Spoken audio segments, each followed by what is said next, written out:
Hello there, and welcome back. If this brings you peace, consider subscribing. It helps me keep making these stories for you.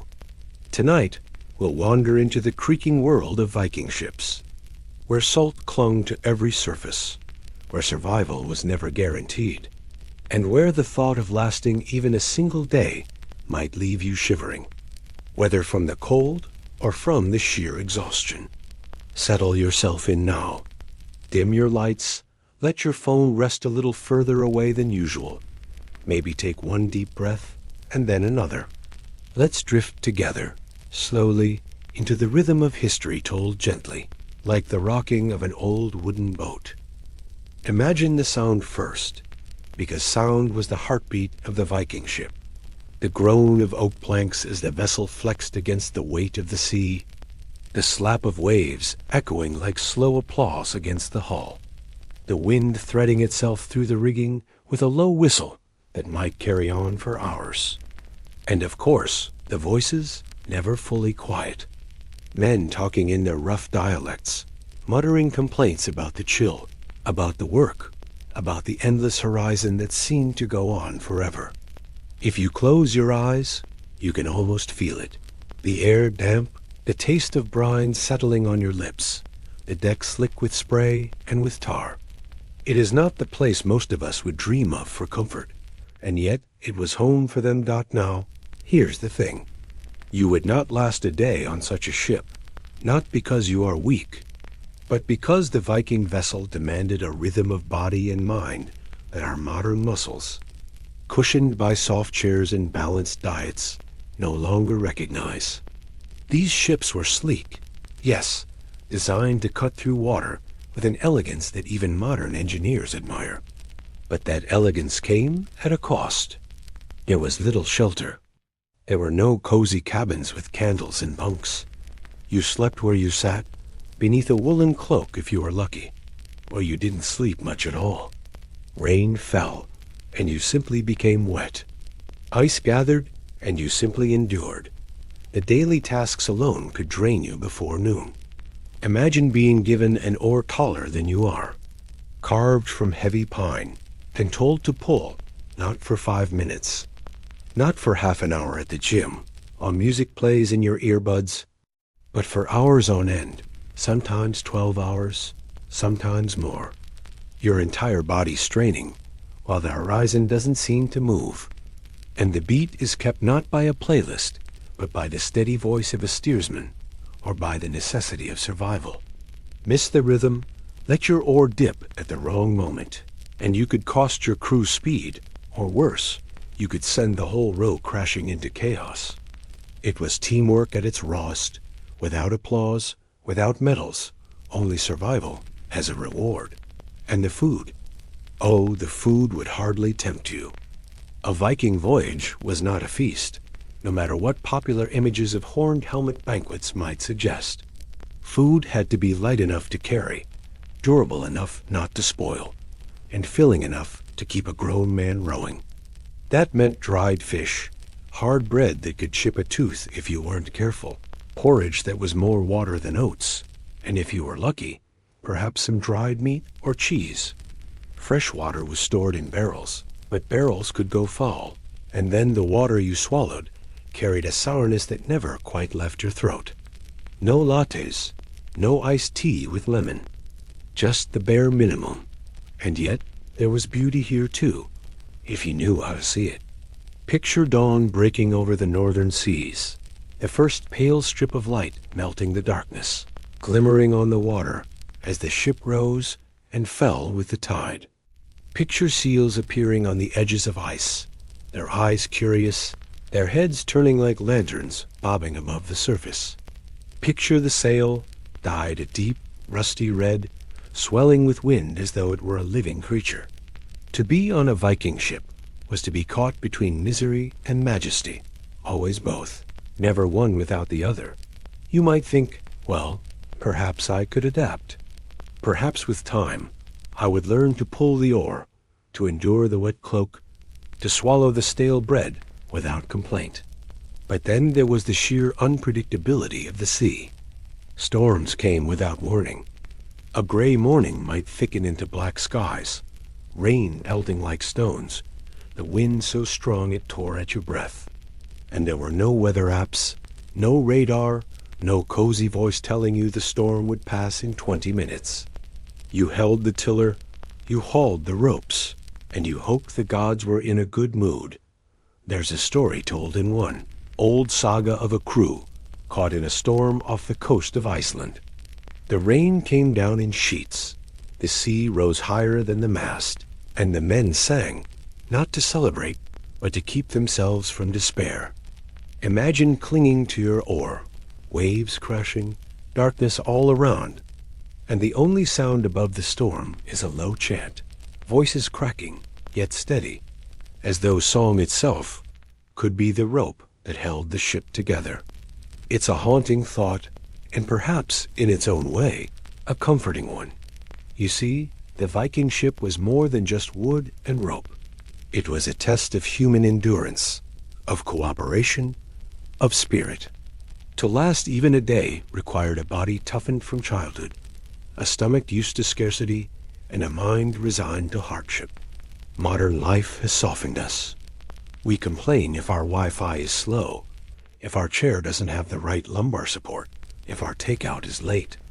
On that ship, there was no such luxury. Every complaint was met with the same answer: row harder, hold the line, endure, but do not let me paint it only as suffering. The Vikings loved their ships. They sang of them in poems, carved them into their stones, buried their chieftains with them so they could sail into eternity. To them, the ship was not just a tool, but a soul, a bridge between worlds. To step aboard was to step into a story that stretched beyond your own lifetime. And maybe, just maybe, that is why some endured what we never could. They were not just rowing across water. They were rowing into legend. Now, as we drift into this journey, imagine yourself seated there, the oar heavy in your hands, the horizon endless, the sound of waves steady. Your modern self aches, but your mind begins to quiet, lulled by the repetition, the rhythm, the knowledge that you are part of something bigger than yourself. And just when you think you might rest, another question arises.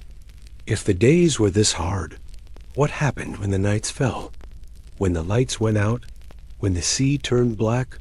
How did they endure then? That's what we'll explore in the next part. Night on a Viking ship was a world of its own.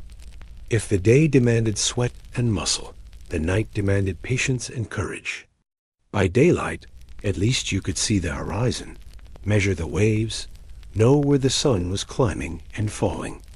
But when the sun dipped away and the northern skies swallowed the light, you had nothing but darkness. Not the cozy darkness of your bedroom with a lamp nearby, not the movie night darkness with the glow of a screen, but the vast, cold, ink-black darkness where sea and sky merged into one endless shifting void. Imagine lying back on wet planks, the wood cold through your cloak, the ship rolling beneath you, as though it might slip you into the water at any moment. Every creak of timber sounded sharper, every splash felt closer, every gust of wind could be the start of a storm. There were no lanterns hanging conveniently along the deck. Open flames on a ship were far too dangerous. A stray spark, and the tar and rope could ignite, leaving everyone with no escape but the merciless water.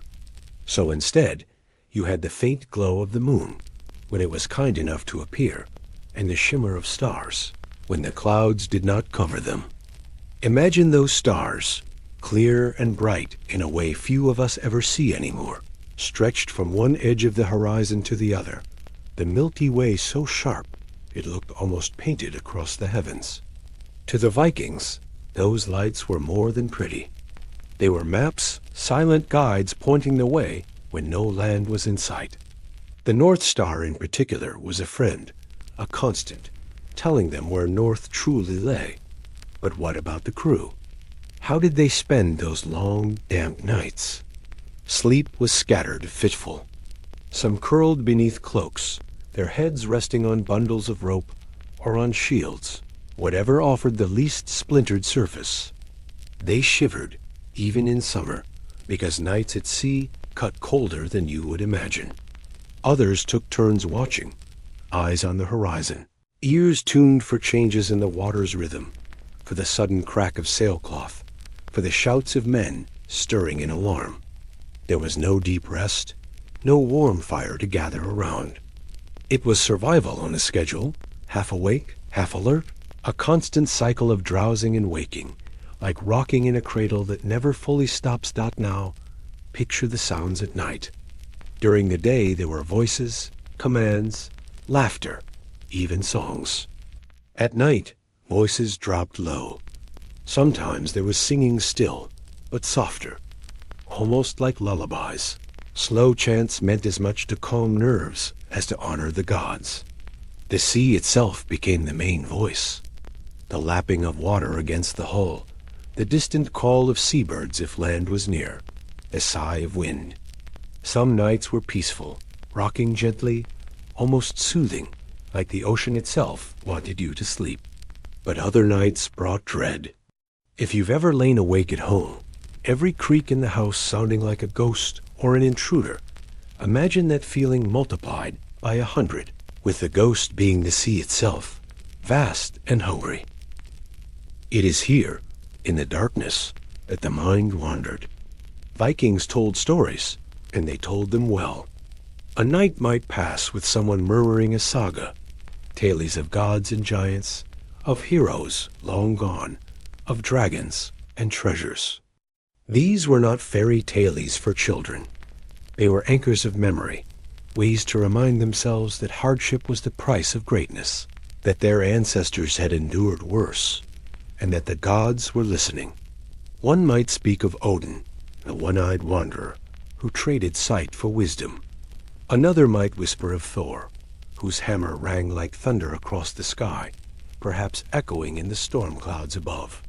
In those stories, the darkness became a little less empty, but the practical concerns never disappeared. Food had to be rationed at night as well, and sometimes a man's belly growled so loudly it seemed to echo louder than the waves. The ship itself was always wet.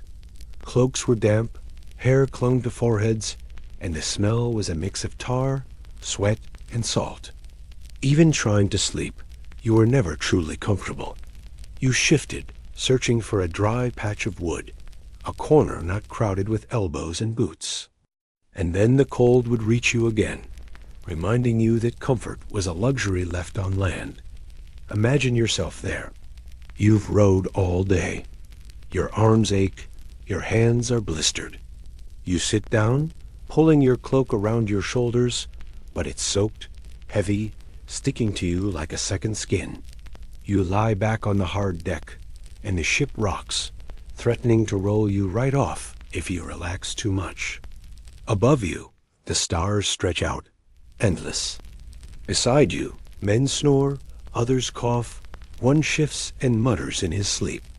Somewhere, someone begins a low hum, a song you don't know, but it carries across the deck like a lullaby for grown men pretending not to be afraid. And the fear was always there. The sea was unpredictable. A storm could rise in the middle of the night. One moment you were staring at calm water, the next you were scrambling to pull the sail, to grip the oars, to shout above the roar of rain and wind. Lightning would slice the horizon, illuminating the wet faces of your comrades, their eyes wide, their hair plastered to their foreheads. And then darkness again, so thick it felt like a blanket pressed against your face. These sudden awakenings were not rare. They were a rhythm, a reminder that rest was never guaranteed. Yet even so, some nights carried peace. A gentle breeze, the sails swelling just enough to keep the ship moving forward, the water calm as glass, the stars so bright you almost forgot you were soaked and sore. On such nights, perhaps someone would tell a joke, or hum a tune, or share a scrap of dried fish with a neighbor. A small act of kindness went far when the world around you was so harsh. And in those moments, the ship felt less like a prison and more like a community. A floating village bound together by rope and will. you might be tempted to think, well, perhaps the nights were at least romantic, gazing at stars, listening to waves. And yes, in a way, they were. But only if you survived the cold, only if your stomach tolerated the rations, only if your courage held when shadows crept too close. A Viking ship at night was not a cruise liner with twinkling lights and blankets on deck chairs. It was a test, always a test, and it asked every man aboard, do you have the strength not only to row, but to endure the silence, the chill, the uncertainty? And here's the strange truth. Many of us today would fail that test, not from lack of muscle, but from lack of patience. Our lives are filled with distractions, with buzzing phones, with glowing screens, with endless chatter. On that ship at night, you had nothing but the dark, the sea, and your own thoughts. That stillness, that vastness, could break you long before the rowing did. But then there was always dawn. The first faint light on the horizon was more than just morning. It was relief. Proof that the night had not swallowed you whole. Proof that the sea had allowed you one more day. And with that light came the next challenge. The work, the hunger, the endless horizon waiting to test you again. And that brings us to another question. If the days were endless labor and the nights restless survival, how did they keep themselves going? What rituals, what small comforts, what strange habits kept the Vikings pushing onward day after day? That's what we'll drift into, softly, in the next part. When we think of endurance, we often imagine muscle and strength. But for the Vikings at sea, what truly kept them alive were rituals, habits, and small comforts that wove a thread of order through the chaos. Imagine living for weeks on a vessel that had no rooms, no real privacy, and barely any separation between work and rest. It was these little anchors of routine that gave structure to their lives, and without them, a man could drift into despair as easily as the ship drifted on the tide. Let's begin with food, because hunger was a constant companion. Meals on board were not grand feasts. Instead, they were closer to what you might think of as rations. Dried fish, hard bread, porridge thickened with whatever grains could be packed, and perhaps a scrap of salted meat. The bread, in particular, deserves a moment. It was made to last, not to delight. Heavy, dark, sometimes baked with ground-up husks or even sand mixed into the flour. It could be so coarse that biting into it might feel like chewing gravel. Some towns joked that their bread was so hard it could double as a weapon. And in truth, that humor masked a kind of weary acceptance. Bread that broke your teeth was still better than no bread at all. They also had ale, though not the strong kind you might imagine clinking in mugs in a smoky hall. Shipboard ale was weak, often closer to a sour, thin brew, safer to drink than water that might spoil in barrels. Imagine sipping it, the taste tart, slightly metallic, but at least wet, at least something to wash down the saltiness of dried fish. Sometimes, if they were lucky, the crew might catch fresh fish straight from the sea, and for that brief night, the meal would feel like a feast. The smell of sizzling fish, cooked on a small iron pan balanced over coals, would drift across the deck, and for a few minutes, the ship felt less like a prison and more like home. But food was only one ritual.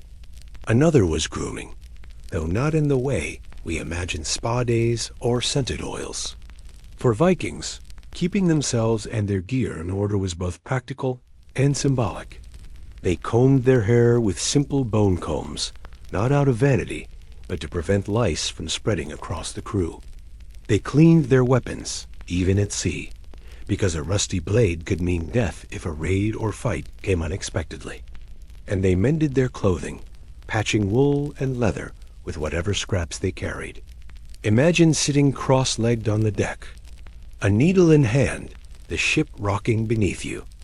As you tugged at a thread, patching your cloak by moonlight because you knew a hole left open could be the difference between shivering miserably and sleeping with at least a bit of warmth. And then there were the prayers and invocations. The sea was vast, unpredictable, and terrifying, and so the Vikings often turned to the gods for comfort. Before setting sail, sacrifices were made, sometimes an animal, sometimes food, sometimes even a symbolic gesture, to ask for fair winds and safe passage. On board, men might whisper a line to Thor for protection from storms, or to Njord, the god of the sea, for calm waters. These invocations were not elaborate rituals at sea, but small murmurs woven into the rhythm of life, like crossing yourself before boarding a plane. Song was another thread. You might think of rowers chanting together, and that is true, but there were also softer songs, work chants and laments, fragments of sagas repeated like mantras. A man might hum the same 4 lines of a story over and over as he rowed, the repetition steadying his breath, sinking his body to the motion. Some sagas were passed this way, not written down, but sung into memory as the waves crashed around them. Imagine the sound, low, rhythmic, voices blending with the sea until it became impossible to tell where the chant ended and the waves began. Of course, humor had its place too. When hardship is constant, laughter is sometimes the only rebellion left. Crews teased one another, spun jokes about bread that could break a jaw, about the smell of a neighbor's boots, about whose snore could drown out the sea itself.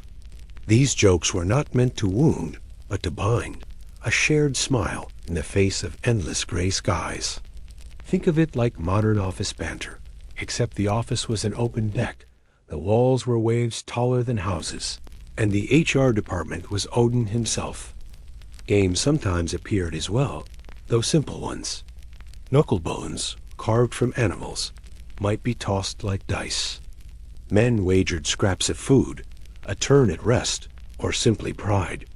Storytelling itself was a kind of game, with each man trying to outdo the other in exaggeration, weaving dragons larger, battles fiercer, heroes braver. On a ship where hours stretched endlessly, these diversions were not frivolous. They were survival tools for the spirit. But not every ritual was gentle. Discipline mattered too. Viking ships were tightly run.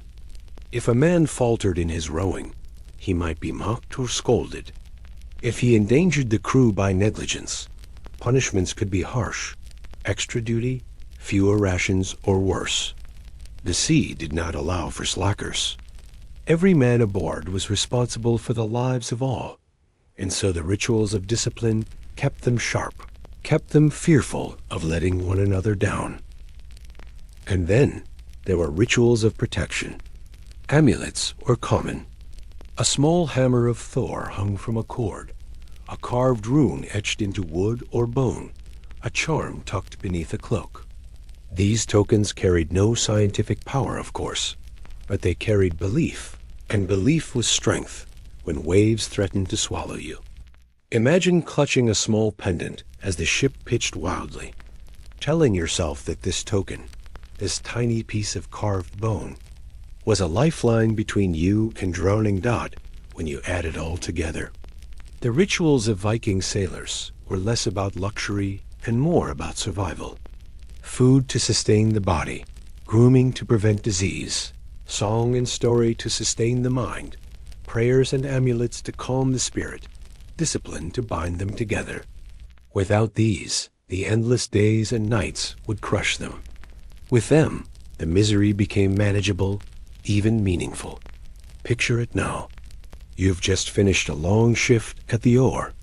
Your arms tremble, your hands burn, your throat is raw from salt. You tear a piece of bread, chew it slowly despite its hardness, sip a little sour ale, then lean back against the side of the ship. A man near you hums a saga tune. Another jokes about his cloak smelling worse than a goat, and someone else pulls out a carved amulet to kiss before tucking it back into his shirt. These little rituals turn the endless horizon into something survivable, something almost familiar. And yet, this raises a question. If rituals kept them steady, what happened when they reached land? How did life shift from the sea's relentless rhythm to the noisy, chaotic life of camp, feast, or raid? That's what we'll wander into, gently, in the next part. When the long days and nights at sea finally gave way to landfall, life for the Viking crew shifted in ways that might surprise you. The ship was not abandoned, of course. It was pulled up onto shore, treated with care, sometimes even dragged into rivers, or set upon beams of wood to keep it safe. But the moment feet touched solid earth, an entirely different rhythm began. Imagine stepping off the deck after weeks of rocking and rolling with the tide.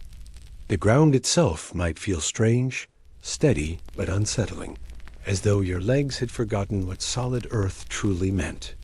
Some men swayed as they walked, their bodies still tuned to the sea's endless motion, their balance trying to find itself again. On land, the priorities shifted quickly. Food was sought first, because rations from the ship were rarely satisfying.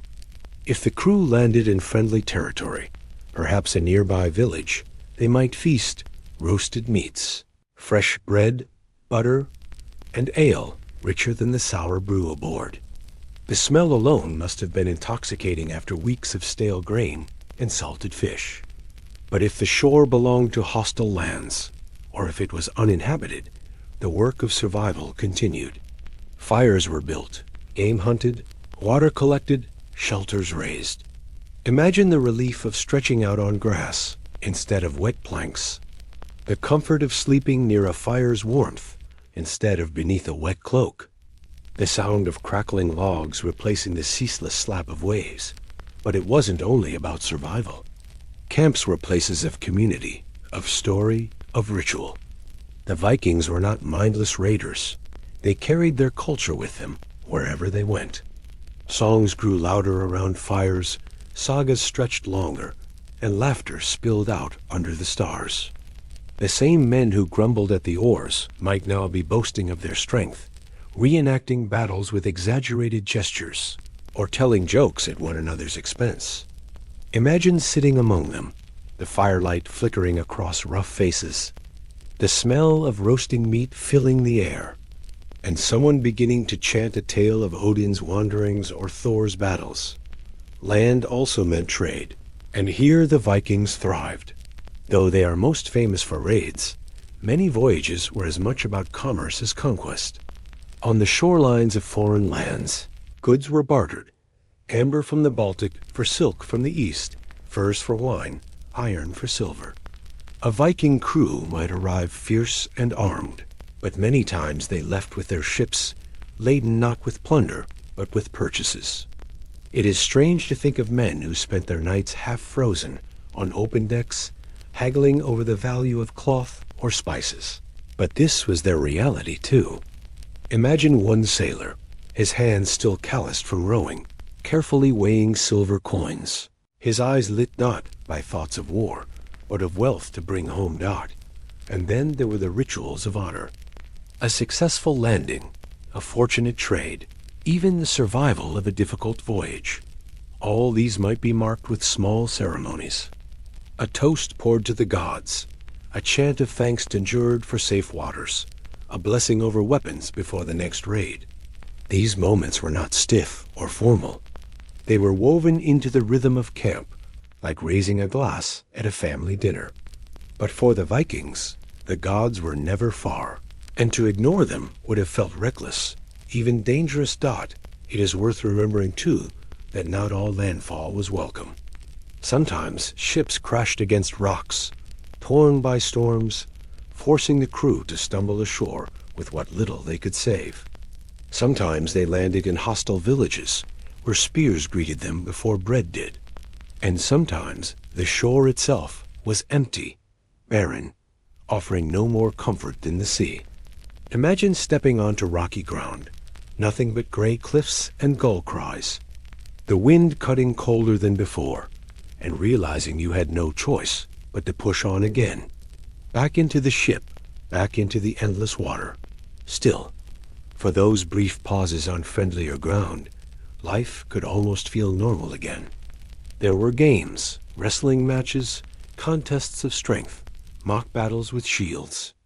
There were markets, noisy and crowded, the air filled with smells of spices, fish, leather, and wool.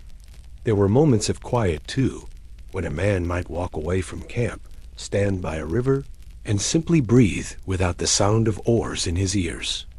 Picture that silence, broken only by birdsong, after weeks of nothing but the sea's roar.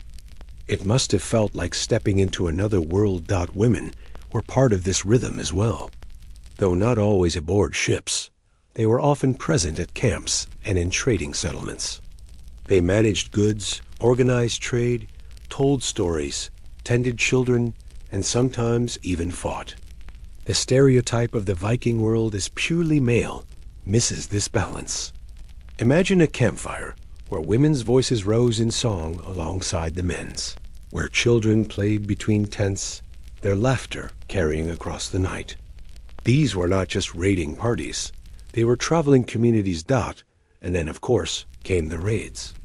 For all their trading and storytelling, the Vikings were warriors too, and landfall could mean battle. The transition from weary sailor to fierce fighter could happen in moments. One day you were patching your cloak. The next you were rushing into a village, shield up, sword drawn. Imagine the sound of boots pounding across the earth, the clash of metal, the shouts echoing off wooden walls. The same men who rode side by side now fought side by side, bound together by survival, by loyalty, by the promise of reward. But raids were not constant, nor were they as mindless as stories sometimes tell. They required planning, strategy, discipline. Ships had to be positioned, scouts sent ahead, signals agreed upon. The sea had taught them order, and that order carried on to land. And when the raid was over, when the spoils were gathered, when the fires of battle burned low, the men returned to camp, not as savages, but as sailors once again, sharing food, telling tales, nursing wounds, laughing at the absurdity of their own endurance. For us, it might feel like two different worlds, the misery of the ship and the noise of the camp. But for them, it was one rhythm, one life, always shifting between sea and shore, between hunger and feast, between silence and shouting. To survive as a Viking was not to choose one or the other, but to accept both as natural, as inevitable. Imagine yourself now, having left the ship behind for the night, sitting by a fire, eating bread that does not break your teeth, listening to stories that stretch back generations. You look around at faces glowing in the firelight, rough but alive, and for the first time in weeks, you feel warmth in your bones. But even as you savor it, a thought lingers. When dawn comes, the sea will call again. And you wonder, how did they balance this endless cycle of danger and rest, of hardship and joy, without breaking apart? That's what we'll drift into next, slowly, in the coming art. Balance, for the Vikings, was never about comfort. It was about survival in a world that asked too much and gave too little. To endure the constant cycle of rowing, raiding, trading, and returning, they had to find ways of holding themselves together, not just as individuals, but as a crew, a society afloat on wood and rope. Imagine that fragile unity, dozens of men shoulder to shoulder, each with his own hunger, his own pride, his own temper. One loose thread could unravel the whole weave, so balance was as essential as oars and sails. One of the most important balancing forces was hierarchy. Viking ships were not chaotic free-for-alls. They had leaders, men chosen for their experience, their skill, or their charisma. A captain, a jarl, or sometimes simply the strongest voice among them set the rhythm, gave the orders, decided when to row, when to rest, when to fight. Without such authority, a ship could dissolve into argument, and in the middle of the sea, argument could mean death. But the authority was not absolute in the way a king's might be. The Viking world valued consensus, and men often expected to be heard, even if the final word belonged to the leader. Imagine a group of weary sailors debating their course, some pushing for risk, others urging caution, the leader listening, weighing, and finally making the call. That delicate balance between command and counsel kept men loyal. Even when storms or battles tested them, not another balance came from honor. For Vikings, honor was more than pride. It was currency, reputation, the invisible shield that protected you in this life, and in sagas told long after you were gone. On the ship, men watched one another closely. A man who shirked his oar, who ate more than his share, who showed cowardice in battle, he risked shame that could haunt him forever. On the other hand, a man who rode without complaint, who shared when food ran low, who stood firm in a fight, earned respect that was worth more than silver. This constant awareness balanced selfish desire with communal need. Imagine rowing, your muscles screaming, but knowing that to slacken, to let your oar drag, would not only slow the ship, but stain your name in the eyes of every man around you. That weight of reputation kept men steady long after their strength might otherwise have failed. Balance also came from belief. The Vikings lived in a world of gods and spirits, of fate and prophecy. They believed their lives were woven by the Norns, the weavers of destiny, and that every hardship was part of a larger design. This belief gave meaning to suffering. When storms struck, when men died, when voyages failed, they could tell themselves that this was fate, that it was written, that the gods had chosen. It didn't lessen the pain, but it balanced despair with purpose. Imagine standing on deck, rain pouring, waves towering, and telling yourself not that you are doomed, but that Odin himself is watching, that your courage now is the thread being woven into a greater tapestry. That kind of belief could keep fear from breaking into panic. Doubt there was balance. 2. In the way they mixed brutality with tenderness. These were men who raided villages, who fought with axe and sword, who endured storms that would send most of us to our knees. And yet, they carved delicate runes. They sang songs soft enough to lull children. They cradled charms of bone or amber in their hands, as if they were treasures. In sagas, you read of warriors fierce in battle, but gentle in love, of men who could laugh at a joke after a raid, who could sit quietly mending a boot, or stroking the mane of a horse. That ability to hold both sides, the violent and the tender, kept them human in a world that might otherwise have turned them into beasts.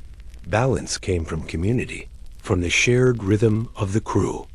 No man could row a ship alone. No man could fight a battle without his shield brothers. No man could survive the sea without others to watch, to warm, to work beside him. That community was forged in hardship, tested in hunger, proven in battle. Imagine leaning against your oar, exhausted, when the man beside you gives you a grin, a grunt of encouragement, and somehow you find the strength to keep going. Or imagine the taste of bread shared, one man tearing his last crust in half to pass it to another. These small gestures, repeated again and again, bound them tighter than rope. Of course, balance was never perfect. Quarrels erupted. Pride clashed. Fists flew. But even these conflicts had a role. A fight might clear the air, might remind men of limits, might release tensions before they broke the crew apart. In sagas, we read of disputes on ships, of men scuffling, only to reconcile with laughter and ale later. The balance was not peace without conflict, but peace found through it, like a ship that rocks, yet does not sink. Imagine yourself in that world, trying to hold your own balance. You are hungry, cold, your hands raw, your mind weary.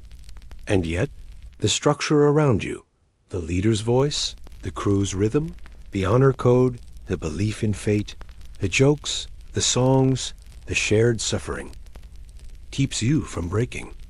You are not alone, and that is enough. That balance also shaped how they faced death. Death was not hidden from them. It was always close, whether from storm, battle, or sickness. And yet, they balanced fear of it with acceptance, even with anticipation. To die bravely, to die with honor, was to step into Valhalla, into feasts with gods. This belief transformed terror into courage, made each day survivable because each day was part of a larger destiny. Imagine knowing that even if the sea took you tonight, your story would live on, sung by others, honored in memory. That gave a man reason to pick up his oar again in the morning.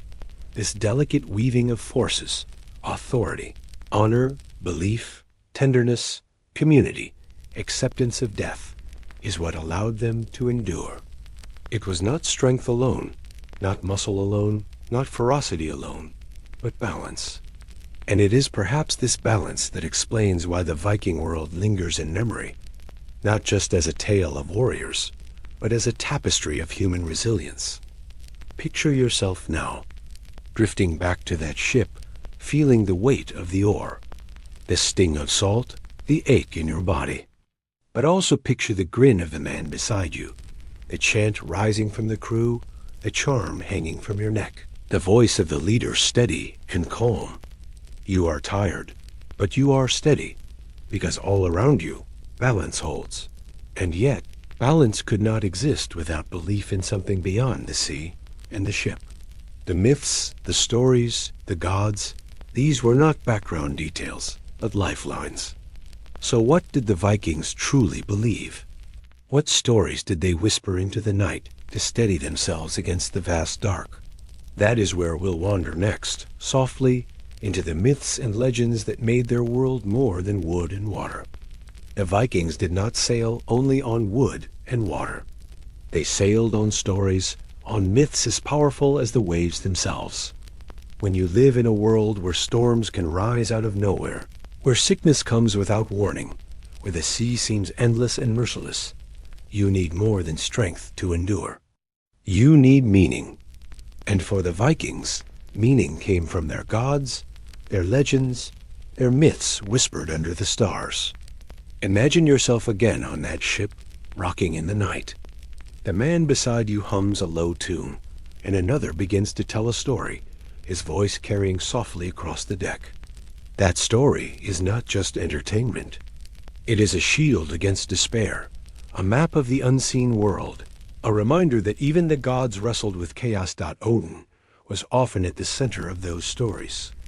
The one-eyed wanderer, the seeker of wisdom. Imagine a man telling how Odin plucked out his own eye at the well of Mimir, trading vision for knowledge. He walked the world in disguise, testing mortals, searching for truths, weaving fates. For sailors at sea, Odin's sacrifice reminded them that suffering could hold purpose.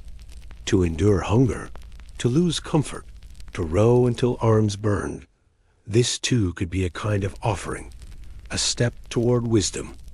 And in the silence of night, with only stars above, some might wonder if Odin himself walked invisibly among them, watching to see how they faced hardship. Then there was Thor, protector of men, wielder of the hammer Mjolnir. His was the story of strength, of courage against chaos. Sailors prayed to him when storms rose, when thunder cracked across the horizon, when lightning lit the dark sky. To them, thunder was not random. It was Thor's hammer crashing against giants, keeping order in a world that could slip into ruin at any moment. Imagine lightning striking, the sea glowing for a second, and men clutching their amulets shaped like little hammers, whispering a prayer for the storm to pass. Thor was their shield, their strength when their own muscles faltered. But the myths were not all comforting. They were full of shadows too, of giants and monsters that mirrored the dangers of the sea. Jaramungander, the great serpent, circled the world in the depths of the ocean, so vast that its own tail lay between its jaws. Every wave, every strange ripple in the water, could feel like the serpent's stirring. And it was said that one day the serpent would rise, thrashing, and the world itself would end at Ragnarok. Imagine lying on a damp deck, listening to the groaning wood, the splash of waves, and wondering if those noises were not the sea, but the coils of Jarmangander shifting below. That kind of myth turned ordinary fear into something cosmic, giving shape to the formless dread of the ocean's darkness. And then there was Loki, the trickster, the one who brought both laughter and ruin. His stories were told with smirks, with chuckles, with rolled eyes. He was clever, deceitful, dangerous, and yet oddly beloved. On a ship where boredom could gnaw at men as fiercely as hunger, tales of Loki's schemes must have brought relief. Imagine the laughter when someone told of Loki transforming himself into a mare, only to give birth to Odin's great horse Sleipnir. Or the uneasy silence when someone reminded them that Loki, for all his wit, was fated to betray the gods at Ragnarok. These stories of trickery, of humor edged with danger, mirrored the lives of men on the sea, laughter always shadowed by risk. The sagas also spoke of Valhalla, the hall of the slain. To die bravely was not an end, but a beginning. Warriors believed that if they fell with courage, Valkyries would carry them to Odin's hall, where they would feast and fight forever, preparing for the final battle at the end of time. This belief turned fear into courage. Imagine facing a storm so violent it seemed certain to sink the ship, and instead of despair, telling yourself, if I die tonight, it will be with honor, and my story will not end in the sea, but in Valhalla's endless feast. That kind of faith made even the blackest nights bearable. But myths were not just about gods and monsters. They were about the creation of the world itself. The Vikings believed the world was formed from the body of a giant, Ymir. His flesh became the land, his blood the seas, his bones the mountains, his skull the sky. Imagine sitting on the deck, staring at the horizon, and thinking, all of this, every wave, every cliff, every gust of wind, is part of a giant's broken body. The sea is not just water, it is blood. The mountains are not just stone, they are bones. That sense of living in a world alive with myth made existence richer, stranger, and perhaps easier to endure. These stories were not simply told. They were woven into every part of life. Charms were carved with runes invoking gods. Rituals on land honored them with sacrifices. Even the very names of ships often carried echoes of myth, like sea serpent or wave horse. Myth was not separate from daily life. It was the lens through which life was seen. And myths grew, too, from the sea itself. Imagine a man staring into fog, seeing shapes that looked like giants striding across the waves. Imagine the creak of the ship at night, sounding like whispers from another world. The line between myth and reality blurred on the open water, until men half believed they sailed, not just across the sea, but through the very stories themselves dot to us today. These tales might seem fantastical, but for them, they were as real as the wind in the sail. They explained the inexplicable, gave courage in fear, gave meaning to suffering, and bound crews together. A story told at night could turn terror into awe, loneliness into companionship, chaos into order. Imagine yourself once more, wrapped in a damp cloak, listening as one of your shipmates tells of Odin sacrificing himself on the great tree Yggdrasil, hanging for 9 nights to gain the wisdom of runes. His voice is slow, steady, carrying through the dark. Around you, men listen, their eyes half closed, their minds drifting. The sea still roars, the ship still rocks, but the story steadies you, weaving you into something larger than yourself. And in that moment, you are not just enduring the night. You are part of a myth, part of a world where gods walk and giants stir, where your own hardship echoes in the sagas. And yet, even myths could not banish all suffering. For every story of gods and heroes, there was still hunger, still sickness, still loss. What happened when men on these ships grew ill, when their bodies could not endure the salt, the cold, the endless rowing? How did they treat wounds, fight fevers, endure disease, without the medicine we take for granted? That is the path we'll drift into next as we explore the fragile edge of health on a Viking ship. Illness was the quiet shadow on every Viking voyage. You might picture a ship charging through waves, men laughing, weapons ready, songs rising into the wind. But behind that image was always the reality of frailty. Bodies breaking down, fevers spreading, wounds festering. The sea was not only a test of strength, it was a place where weakness was magnified, where even a small cut could turn dangerous, and where medicine, as we know it, was little more than hope stitched to ritual. Imagine yourself aboard, already tired from rowing, and suddenly a cough rattles your chest, a fever warms your skin despite the cold wind. There is no hospital.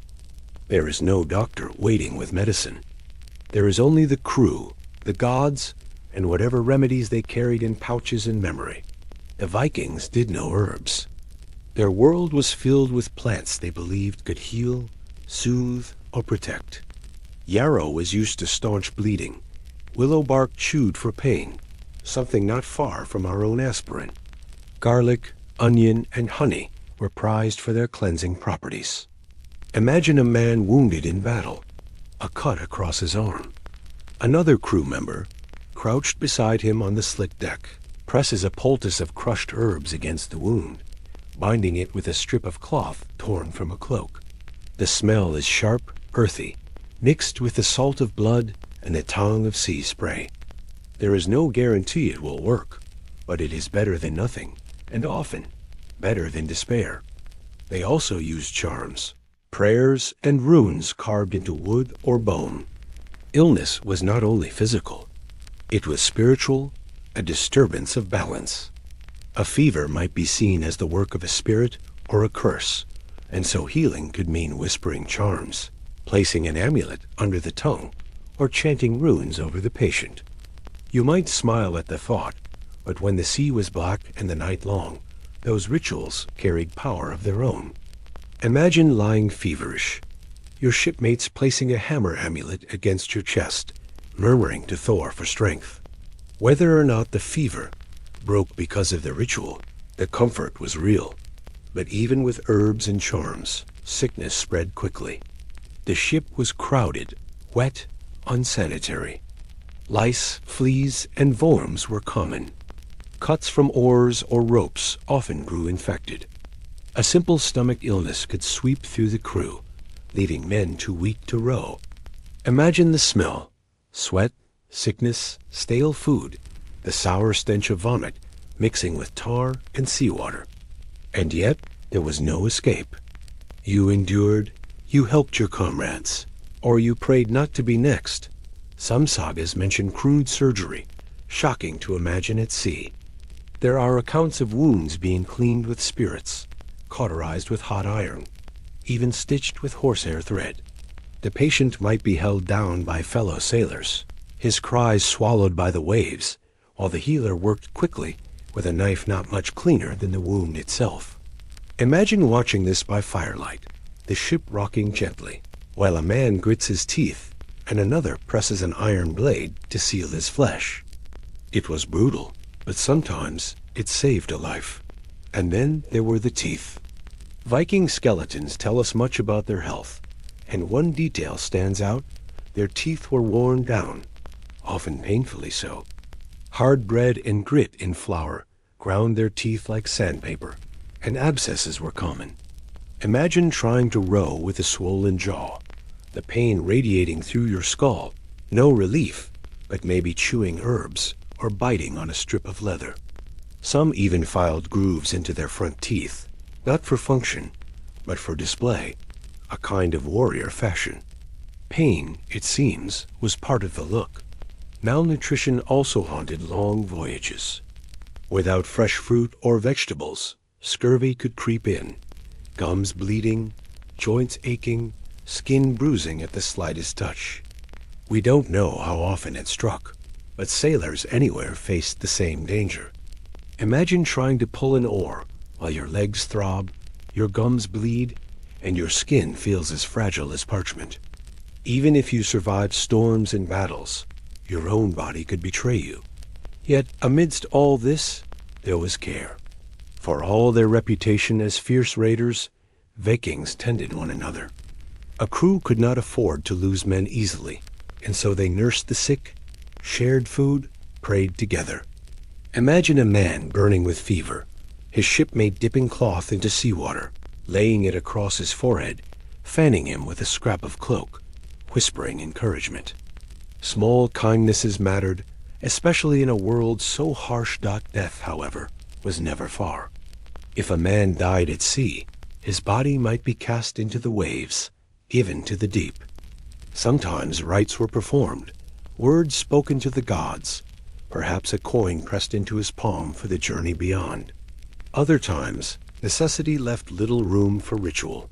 The body slid into the water, the ship pressed onward. Imagine the quiet after such a moment, the crew rowing in silence, each man feeling the absence like a hollow space on the deck. For the Vikings, death was not final despair. It was transition, perhaps to Valhalla, perhaps to hell, the shadowy realm of the dead. Either way, it was part of the rhythm of life, accepted if not welcomed. Their view of healing then was a blend of the practical and the spiritual, of herbs and hope, of knife and prayer. It tells us something about resilience, that survival is not only about medicine, but about belief, about the ways people steady themselves against the unknown. Imagine yourself again, coughing in the cold, fever rising. A shipmate presses a bitter herb into your mouth, ties a charm around your wrist, mutters a prayer to Odin. You may not be healed, but you are not alone.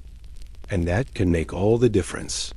And yet, beyond sickness, beyond wounds, there was another kind of weariness, the weariness of the mind.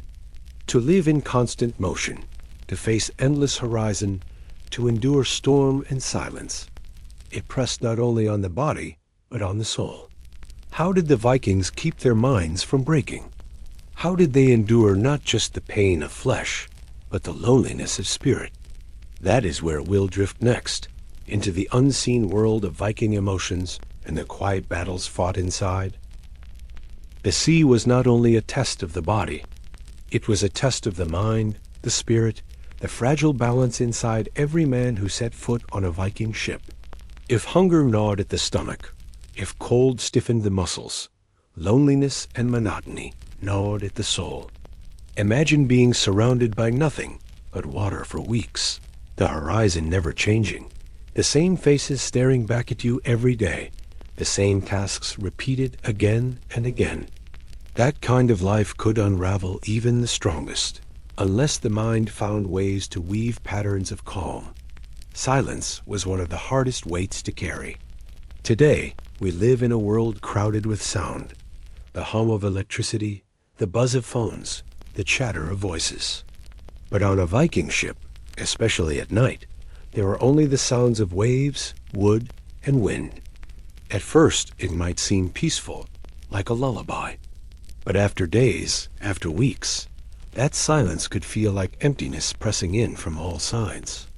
The sea stretched endless, the sky stretched endless, and the mind began to wonder if anything else existed at all. Men fought this silence with stories, with songs, with conversation, with laughter that sometimes sounded a little too loud, a little too desperate. And then there was boredom, a danger as real as any storm. Rowing for hours was backbreaking, but also mind-numbing. The oar moved the same way, the sea looked the same, the horizon never seemed closer. Boredom, left unchecked, could rot the will like salt rots wood. So men invented distractions, counting the beats of the oar, humming fragments of sagas, even making up jokes at the expense of a shipmate. Imagine yourself rowing, your muscles aching, but your mind half focused on the rhythm, half focused on a silly rhyme whispered by the man next to you. These little mental games kept despair at bay. Loneliness, though, was deeper. Even in a crowded ship, loneliness could settle over a man.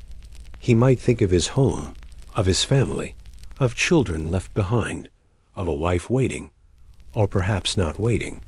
He might imagine the warmth of a hearth, the smell of fresh bread, the laughter of friends. And then he would look out at the endless gray water, at the cold spray soaking his cloak, at the weary faces around him, and feel the ache of absence. This loneliness was softened by companionship, the man beside him at the oar, the voices singing together, but it was never erased. Imagine lying awake, listening to snores and coughs, staring at stars that seemed far too distant, and wishing only for the sound of a familiar voice from home. Fear also pressed on the mind.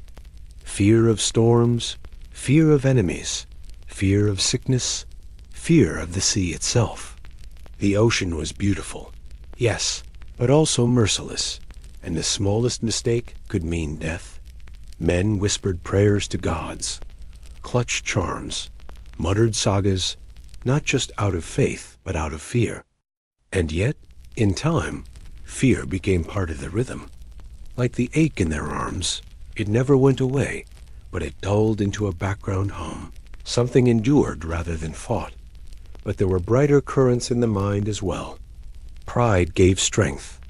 Imagine being part of something legendary, knowing that your voyage might be sung about in halls for generations.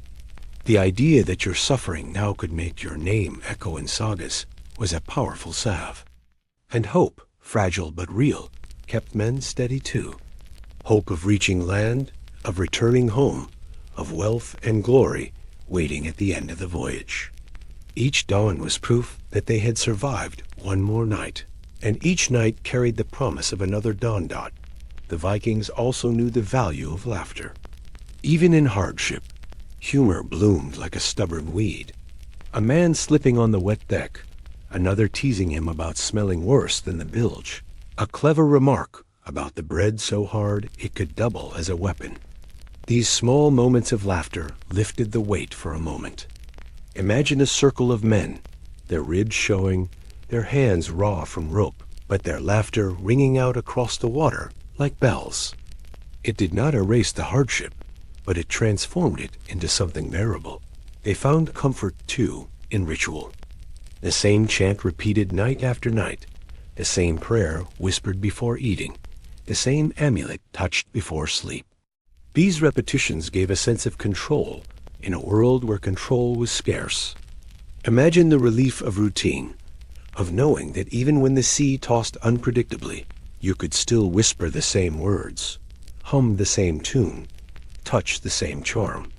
It was a way of telling the mind, not everything is chaos. And sometimes there was beauty. The northern lights shimmering green and purple across the sky, the sun rising red across a calm horizon, dolphins leaping beside the ship, seabirds wheeling overhead. These moments must have struck like miracles, reminding the crew that the world was not only harsh, but also wondrous. Imagine the entire crew falling silent as the aurora painted the sky, their eyes wide, their breath visible in the cold night, their hardships forgotten for a moment as they stared upward. Those glimpses of beauty fed the soul, gave the mind something to cling to. Still, not every man endured. Some broke under the weight. Some grew bitter. Some withdrew into silence. Some lashed out at their shipmates. These cracks could spread, threatening the unity of the crew. Leaders had to manage not only the oars and sails, but the spirits of the men. A well-timed story, a shared joke, a reminder of honor. These were as important as food and water. Mental resilience was as vital as muscle, and in many ways, harder to preserve. Now, imagine yourself again on that ship. You are tired, your hands blistered, your stomach empty. The sea stretches forever, and loneliness presses against your chest. And then the man beside you begins to hum. Another joins in. Soon, the deck is filled with voices, low, rough, not beautiful, but steady. The chant wraps around you like a cloak. For a few minutes, you forget the ache, the hunger, the loneliness. You feel only the rhythm, the togetherness, the strange peace of shared endurance. That is how they survived, not with ease, not without pain, but by steadying one another's minds against the vast emptiness. But the mind was not only soothed by stories and song, it was also fired by something else. Ambition, the dream of wealth, of silver, of treasures that awaited beyond the sea. What did the Vikings truly gain from these voyages, and why did they risk so much for it? That is the horizon we'll sail toward. Next, gently, as we drift into the world of wealth, trade, and treasure on the Viking ship. When we imagine Vikings, we often picture warriors with axes raised, storming the shores for plunder. But the truth is more layered, and in some ways, more surprising. Much of their risk, much of their endurance on those ships, was driven by the dream of wealth. Not just piles of silver coins, though that certainly glimmered in their minds, but also the treasures of trade, silk, spices, glass, amber, furs, weapons, wine. To the Vikings, a ship was not merely a vessel of war, but a vessel of opportunity, a moving marketplace, a key to worlds beyond their own. Imagine sitting on a damp deck, stomach empty, back sore, but picturing the coins that might one day jingle in your pouch, the fine cloak that might replace your ragged wool, the jeweled brooch that might dazzle at a feast. That dream kept oars moving when muscles had already surrendered. Silver was at the center of it all. In a world before banknotes, silver was wealth itself. Coins came from far-off lands, Arabic dirhams, Frankish deniers, Anglo-Saxon pennies. They were not always spent as currency, but hacked into pieces, weighed and tested, valued by weight rather than stamp. A pouch of silver was security, power, and honor. Imagine a sailor clutching a handful of coins, biting into them to test their edge, weighing them in his palm, the gleam of moonlight on the metal brighter than any fire. Silver could buy weapons, land, status. Silver could turn a weary sailor into a respected man at home. But wealth was not only silver. Amber, glowing golden from the Baltic shores, was prized across Europe. Furs, soft and warm, brought from the cold north, fetched high value in southern markets. Walrus ivory, carved smooth, could be fashioned into ornaments or handles. And from the east came wonders. Silk so fine it seemed impossible. Spices that perfumed food with richness unknown in the north. Glass beads glowing with color, wine sweet and dark. Imagine a Viking returning home with a chest of such goods, his neighbors staring, whispering, envious. To have survived the sea and returned not only alive, but with treasure, was to step into legend. And treasure was not only physical. There was also the treasure of reputation. A successful voyage meant songs sung about you, sagas weaving your name into the fabric of memory. Wealth could be spent, lost, stolen, but reputation lingered long after the coins were gone. Imagine standing in a smoky hall, firelight flickering, as a skald recites a saga of your voyage, your name carried on his voice. That was wealth of another kind, the kind that outlived you. But wealth was dangerous too. To carry silver was to invite thieves. To flaunt goods was to invite envy. And on a ship, disputes over treasure could tear a crew apart. Shares were divided carefully, often according to custom. The leader took the largest. Warriors their portion, rowers theirs, specialists perhaps a little more. But fairness was vital. If men believed they were cheated, loyalty could fracture. Imagine the tension, the suspicious glances, the muttered complaints as silver was weighed out on a creaking deck. A leader who lost trust could find his crew unwilling to follow him again. Wealth also shaped the very rhythm of voyages. Raids were not random bursts of violence, but often calculated moves for profit. A monastery on the coast, for example, was not chosen for its piety, but for its treasure. Golden chalices, silver crosses, jeweled reliquaries.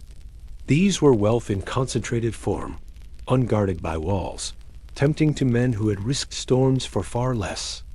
Imagine creeping ashore at dawn, the smell of wet grass in your nose, the sound of waves behind you, your heart pounding as you rushed a building filled not with warriors, but with monks. To the Vikings, this was not cruelty alone, but opportunity, a chance to seize wealth that could transform their lives. And yet, trade was often more profitable than raids. In markets across Europe and the East, Vikings became merchants, haggling, bartering, weighing goods. They were feared as raiders, but welcomed as traders, strange as that may sound.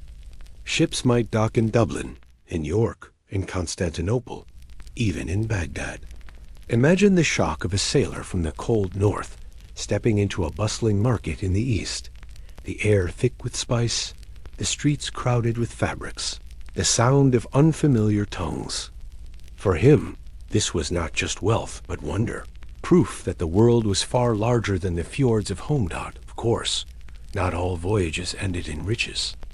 Many ended in disappointment, in empty hands, in debt.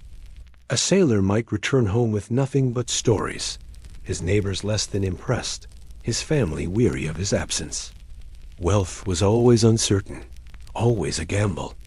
That gamble is what made the suffering of the sea tolerable, because every wave might be carrying you closer to treasure or closer to death. And there was another kind of wealth, less spoken of but deeply felt, the wealth of belonging, of proving oneself. A poor man at home, overlooked, could rise to honor on a ship if he endured, if he fought bravely, if he returned with silver in his pouch. Wealth was not only measured in coins, but in respect, in the way others looked at you, in the way your name carried weight. Imagine being greeted at home, not with pity, but with admiration, your hardships transformed into legend by the glitter of silver on the table. Picture yourself now on that ship. You are hungry, cold, your hands raw, but in your mind, you see silver coins gleaming, silk cloth unfolding, amber glowing like captured sunlight. That vision steadies you. You tell yourself that every stroke of the oar, every bite of stale bread, every sleepless night will be worth it if only you return with treasure. It is this dream, this lure, that keeps you going. And yet, wealth was not the only prize. For all their hunger for silver and goods, the Vikings also sought something harder to measure. Glory, memory, the echo of their names in sagas. What was it like to chase not just wealth but fame? What did it mean to them to live and die for honor? That is where we will drift next, into the world of glory, reputation, and the legacy the Vikings carved on waves and stone. If silver and silk were the treasures of the body, then glory was the treasure of the soul. For the Vikings, wealth might buy land, food, and status, but glory bought something far more enduring, memory. To be remembered, to have your name sung by skalds in smoky halls, long after your bones were gone, was the kind of immortality that even death could not touch. Imagine rowing through rain, your hands blistered, your body aching, and telling yourself, if I endure this, if I fight bravely, if I return with stories, my name will live longer than my flesh. That promise of legacy was as powerful a lure as any silver coin. Glory was tied to honor, and honor was the invisible fabric holding Viking society together. Every act was weighed, every choice measured. To row diligently, to fight bravely, to share fairly, these built honor. To falter, to show cowardice, to betray trust, these stained it. And unlike wealth, honor could not be stolen or traded. It was yours alone, fragile yet enduring. Imagine the shame of being remembered not as a warrior, but as a coward, whispered about in sagas as the one who faltered at the oar or fled from the shield wall. That fear of dishonor kept men steady when fear of death might have undone them. Songs and sagas were the vessels of glory. The skalds, the poets, were not merely entertainers. They were keepers of memory, weaving names into verses that would ripple across generations. A man might fight a battle, not only to survive, not only to seize treasure, but to earn a place in those verses. Imagine sitting by a fire, listening to a skald chant the deeds of heroes, his voice rising and falling like waves, and hearing the name of a man you once rode beside. His laughter, his bravery, his endurance are preserved, immortal, while your own heart beats faster at the thought that one day your name might be spoken the same way. Glory was not always grand. Sometimes it was found in small acts, being the first to leap ashore in a raid, being the last to leave the oar in a storm, being the one who shared his cloak with a shivering comrade. These moments built reputation, thread by thread, until a man's life was a tapestry others could not ignore. Imagine yourself exhausted, half frozen, but choosing to row harder, to push further, because you know the eyes of your shipmates are on you, and their memory is as important as any god's. But glory was dangerous too. It could drive men into recklessness. To seek glory meant to take risks, to throw yourself into danger, not because survival demanded it, but because memory did. Some sagas tell of warriors charging into hopeless battles, their only thought to earn a place in story. Imagine being on the edge of such a moment, your leader shouting, the odds stacked against you, and yet feeling pride swell, because death with glory was better than life with shame. That mindset shaped Viking courage, but also their tragedies. Stone, too, preserved glory.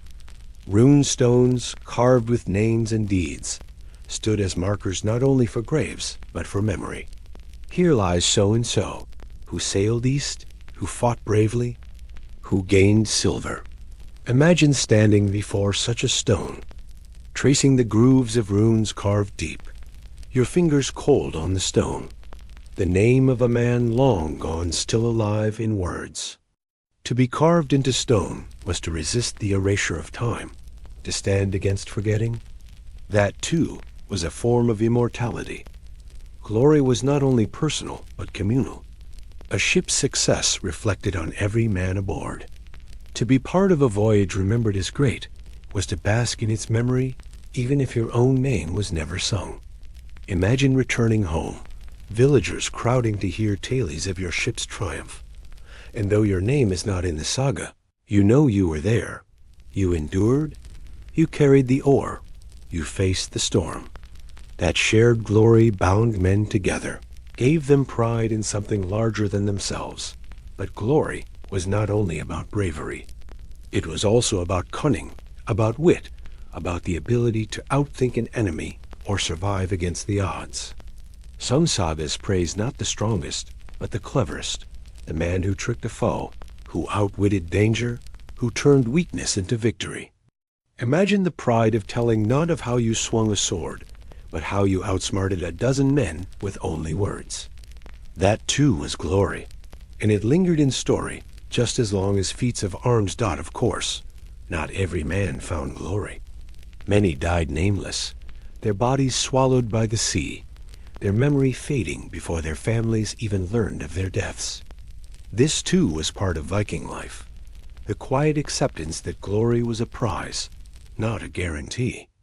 And yet, the hope of it was enough to steady countless men, to keep them rowing, to keep them fighting, to keep them enduring.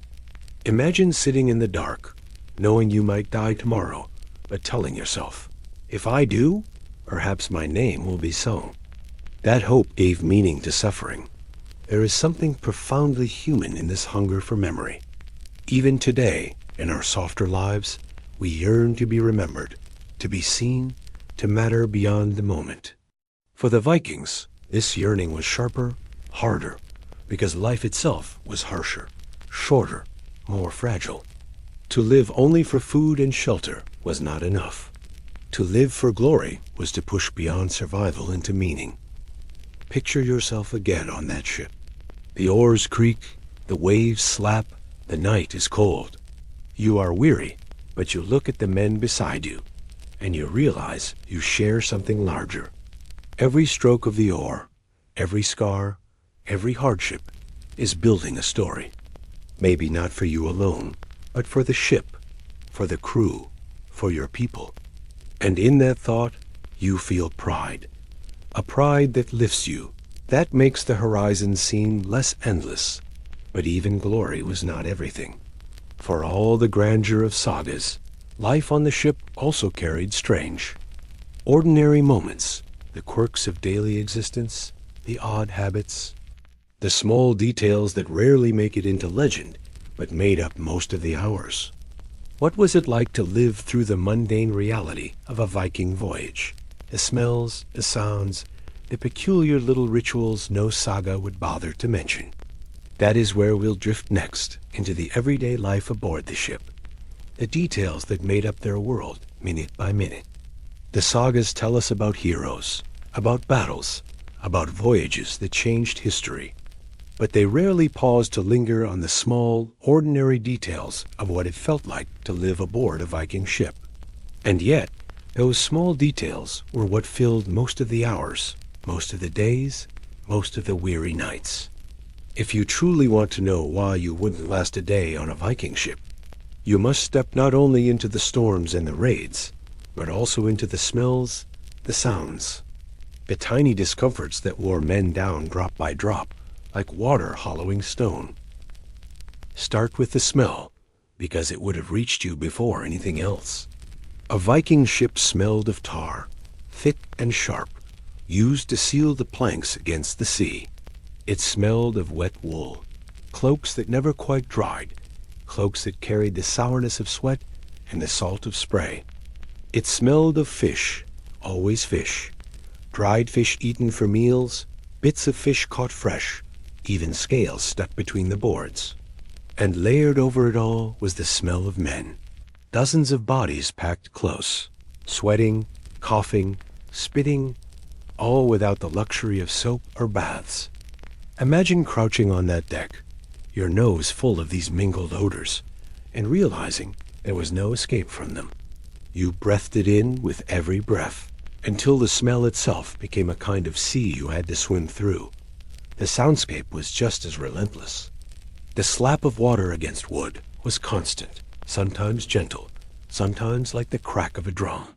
The groan of timbers echoed, each creak reminding you that the ship was alive, straining, bending. The beat of oars dipping in unison was like a heartbeat, steady, pounding, inescapable. And then the voices. Commands barked, jokes murmured, songs hummed, prayers whispered. Even when the ship was quiet, there was always some noise. A cough in the dark, a shuffle of boots, the distant cry of gulls. Silence, true silence, was something you never heard. The texture of the ship was no kinder. The deck was rough, splintered, slick with water. Your cloak was damp, your boots heavy, your hands blistered from rope and oar. The benches where you sat were hard, narrow, with no cushion but your own bones. When you lay down, the boards dug into your side, the ship rocked, and the cold reached through every layer of cloth. Imagine trying to sleep, rolling over to avoid a knot in the wood, only to press your face against a damp patch that smelled of fish. There were no blankets handed out, no soft pillows. You slept in your cloak, curled against the chill. If you slept at all, meals too carried their peculiarities. The bread was not the soft, warm loaf you might picture, but hard, coarse sometimes, speckled with bits of husk or sand that ground your teeth. The fish was salty, leathery, more a chore than a pleasure. The ale was thin, sour, sometimes tasting faintly of the barrel it came from. Occasionally, when fortune allowed, a fresh catch might be roasted, the smell rich and savory, a feast for men used to monotony. But those moments were rare. More often, you chewed mechanically, swallowing not for pleasure, but for fuel. Imagine tearing at a piece of bread so tough you feared it might chip your teeth, washing it down with ale that stung your tongue, and telling yourself it was better than nothing. The routines of daily life grew oddly repetitive. You rose with the sun, though sometimes you had never truly slept. You rode, you ate, you repaired gear, you rode again. At night, you shifted, you listened, you stared at stars. In between, you might comb your hair to rid it of lice, patch a hole in your cloak, scrape barnacles from the hull when the ship rested near shore. These tasks were small, almost invisible in saga tales, but they filled the hours. Imagine sitting cross-legged, needle in hand, mending a sleeve by pale moonlight while the sea rocked beneath you. It was not glamorous, but it was survival. Even bodily needs became part of the reality. There were no privies, no corners of privacy. Men relieved themselves over the side, crouching, balancing, hoping not to tumble into the sea. The embarrassment was less than the danger of falling, but still, the act itself carried no dignity. Imagine clinging to the edge, the cold wind biting, the water roaring below, and trying to do what nature demands while your shipmates smirked or looked away politely. That, too, was life aboard a Viking ship. And yet, within these discomforts, there were strange comforts. A favorite amulet rubbed between fingers. A small pouch of herbs tied to your belt, its smell reminding you of home. A shield polished not because it needed it, but because the act gave your hands something to do. A story told for the 100th time, not because it was new, but because its rhythm was familiar. These were the small joys, the fragile sparks that warmed men against the ocean's chilled-out friendship was another comfort, though often expressed in rough, understated ways. A man might shove a scrap of bread into your hand without a word. Another might nudge you during a song, sharing a grin when the rhythm stumbled. A weary rower might mutter encouragement under his breath, his tone more gruff than kind, but the meaning clear. These small gestures carried weight. Imagine yourself too tired to lift your oar, until the man beside you gives a grunt of support, and somehow you keep going. The ordinary also shaped the extraordinary. A raid or storm might last an hour, a day, but the endless small routines stretched across weeks. It was not the moments of drama that truly tested men, but the accumulation of discomforts. Damp cloaks, hard bread, sleepless nights, sore hands, bad smells. Imagine yourself not in battle, not in a storm, but simply enduring, hour after hour, with no comfort in sight. That is why you would not last a day, not because of one great trial, but because of the endless press of little ones. And still, despite it all, life found a rhythm. Men adapted, jokes were told, bread was chewed, cloaks were patched, songs were sung. Somehow, out of discomfort, came endurance. The small details, the little irritations, became part of the background, until what once seemed unbearable became simply normal. That is perhaps the greatest lesson of their everyday life. The humans can adapt to almost anything. Given enough time and enough reason. Picture yourself once more, sitting on that hard bench, your cloak damp, your stomach unsettled, your hands sore. Around you, men are combing their hair with bone combs, patching cloaks, whispering jokes. Someone coughs, someone hums, someone prays. It is not heroic. It is not glamorous. It is ordinary. And yet, it is this ordinariness, endured day after day, that carried ships across oceans, that carved the Vikings into history. But daily life did not end on the ship. It carried on shore, too, into the camps they built, the markets they visited, the raids they launched. What did it feel like to step off the ship after weeks of this monotony? What happened when the endless rhythm of the sea gave way to the chaos of land? That is the shore we'll walk toward next, as we follow them from ship to camp, from waves to firelight. Stepping onto land after weeks at sea was a shock to the body as well as the mind. Imagine yourself rising unsteadily from the bench, your legs trembling not only from exhaustion, but from the strangeness of firm ground. For days, the world has rocked beneath you, every step adjusted to the ship's rhythm. And now, suddenly, the earth is steady, unmoving. Some men swayed like drunkards when they first stepped off, their bodies so used to motion that stillness felt unnatural.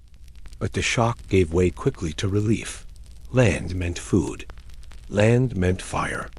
Land meant rest, or at least the closest thing to it a Viking could expect. The first order of business was practical. Fires had to be lit, shelters raised, guards posted. A Viking camp might spring up quickly, tents pitched, cooking pots hung, weapons laid close at hand. Shields might be set around the edge, not only for defense but for order, marking the space as theirs. Imagine a shoreline dotted with ships pulled onto the sand, smoke rising from fires, men crouched over roasting meat, others mending torn sails or scraping salt from their cloaks. The air smelled of wood smoke, of food cooking, of leather warmed by flame, scents that must have felt heavenly after the endless brine of the sea. Food became the centerpiece. If there was hunting or fishing, fresh meals transformed spirits. Venison roasting on spits, fish sizzling in pans, bread softer than the rock-hard rations aboard ship. Sometimes villages nearby provided more, whether through trade or raid, butter, cheese, ale, even fresh vegetables. Imagine biting into an apple after weeks of stale bread, the juice running down your chin, the taste so sharp and sweet it seemed almost magical. Food was not only fuel but celebration, a reminder that life could still offer joy. And with food came feasting. The Vikings loved to gather around fires, voices rising, mugs clinking, laughter echoing into the night. Meat was shared, stories were told, boasts exchanged. A man might exaggerate his bravery in battle, another might tease him, a third might leap in with a song. These feasts were not only about eating, but about bonding. They wove the crew together, turning hardship into memory, memory into legend. Imagine the glow of firelight on faces, the warmth of ale in your chest, the sound of a skald chanting a saga while sparks drift into the dark sky. In those moments, the sea's misery faded, replaced by community. But land also meant work. Weapons needed sharpening. Clothes needed mending. Sails had to be patched. Repairs were constant. A ship that carried you across storms demanded care like a living creature. Imagine men crouched around its hull, scraping barnacles, hammering nails, smearing tar into cracks. Their hands blistered, their faces smeared with soot and sweat, yet their pride in the vessel showed. Without the ship, there was no voyage, no raid, no return home. To tend the ship was to tend their own survival. Camps were also places of ritual. Offerings were made to gods for safe arrival, for success in trade or battle. A small animal might be sacrificed, its blood spilled as a prayer. Charms were laid on shields, runes carved into wood. Men lifted their mugs to Odin, to Thor, to Frey, calling for strength and fortune. Imagine standing in the circle of firelight as a leader raised his cup, his voice steady, the crew echoing his words. The ritual gave order, gave meaning, reminded everyone that the gods, too, were part of the voyage. Markets appeared in some places, and here the Vikings transformed from warriors to traders. Amber and furs might be laid out on blankets, weighed against silver coins or silk cloth. Voices rose in haggling, hands shook in agreement, goods exchanged. Imagine the sight of rough sailors bartering with merchants, their faces fierce, but their voices oddly polite. The ship in the background, like a reminder of what could happen if trade soured. These markets connected the North to the wider world, carrying not only goods, but stories, customs, even words from one culture to another. But not every camp was peaceful. Some were bases for raids. From shore, the crew might march inland, shields up, swords drawn, striking quickly at villages or monasteries. The same men who laughed by fire at night could be fierce and merciless by dawn. Imagine waking to the sound of boots on grass, the clash of steel, the shouts of men charging. For the Vikings, this too was part of life on land, a cycle of feasting, fighting, and returning. Yet raids were not constant, nor was violence the whole story. Many camps were simply pauses between journeys, times to recover, to heal, to remember what it felt like to stand on solid ground. Men played games, wrestling, contests of strength, games of chance with dice or knucklebones. Children sometimes played near camps, copying the adults with wooden swords. Women joined in the work of trade, of mending, of managing goods. Life on land was more complete, fuller, layered with community in a way the ship never allowed dot, and always there were stories. Around the fire, voices told sagas, myths, jokes. A skald might perform, his words rising like the flames themselves, carrying the deeds of heroes into the night. Imagine sitting there, the fire warming your face, the stars above, and hearing a tale of Odin wandering the world, or Thor striking giants, or a hero who once endured a storm fiercer than any you could imagine. These stories did not only entertain, they connected men to their past, to their ancestors, to the idea that their own hardships were threads in a larger tapestry. The contrast between ship and camp was stark. On the ship, every movement was work, every breath tinged with salt and strain. On land, there was space, warmth, variety. And yet, even in camp, the sea loomed close. The ships waited, pulled up on shore, ready to carry the men onward. The firelight was a pause, not an end. Every man knew that soon, perhaps tomorrow, perhaps next week, they would climb back aboard, return to the oars, return to the endless horizon. Picture yourself now in such a camp. You sit by a fire, chewing fresh bread, the smoke curling around you. The warmth reaches your bones. The laughter of shipmates rings in your ears. For a moment, you feel human again, alive in a way the sea almost stole from you. And yet, when you glance toward the shore, you see the silhouette of the ship against the starlight, and you know the sea will call you again. But what of home? For all their voyages, for all their camps, for all their raids and trades, the Vikings were not only wanderers. They were farmers, fathers, husbands, wives. What did it feel like to finally return, to step off the ship not into a camp, but into the familiar embrace of home? That is the journey we will take next, as we follow them from firelight back to hearth, from waves back to land that was truly theirs. Homecoming for a Viking was never simple. It was relief, joy, pride, and sometimes unease, all tangled together like knotted rope. Imagine weeks at sea, your body worn thin, your mind stretched taut, and then at last the coastline of home appearing through mist.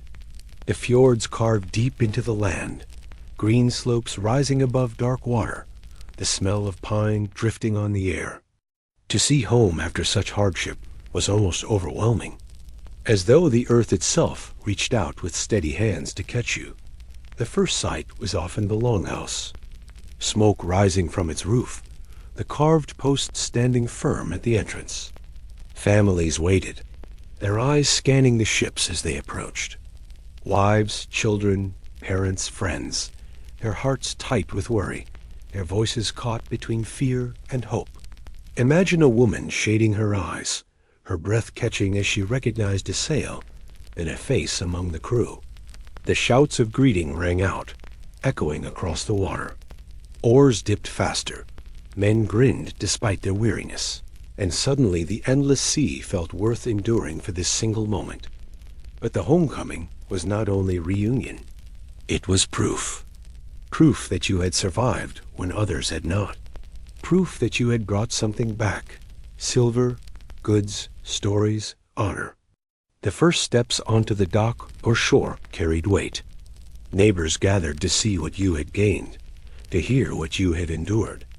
The wealth you laid out was not only for your household, but for your reputation. A poor return might mean whispers. A rich return might mean admiration. Imagine placing silver coins on the table of your longhouse. the firelight gleaming on them, your children's eyes wide, your neighbors' voices hushed in envy. The longhouse itself was a comfort after weeks on deck.